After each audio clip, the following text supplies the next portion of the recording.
اللہ کے فیصلے پڑھیں، اللہ کے رسول کے فیصلے پڑھیں، مرضی معلوم کریں، نبی کی مرضی معلوم کریں،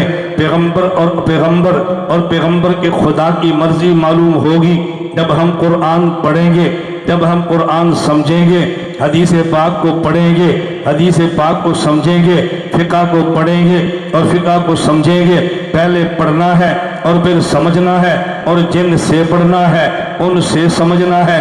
ہم تباہ یہاں ہوتے ہیں، پڑھتے کسی اور سے ہیں، سمجھتے کسی اور سے ہیں، باپ اور کو سنتا ہے، ماں اور کو سنتی ہے، مرید اور کو سنتا ہے، مقتدی کسی اور کو سنتا ہے۔ پڑھتے قرآن امام سے ہیں، سمجھتے ڈاکٹر سے ہیں، پڑھتے امام سے ہیں، سمجھتے پروفیسر سے ہیں، پڑھتے امام سے ہیں، سمجھتے سوشل میڈیا سے ہیں۔ اس سے فرقہ واریت بڑھ جاتی ہے۔ محلے کے امام سے پڑھیں، اسی سے سمجھیں، فرقہ واریت کبھی پیدا نہیں ہو۔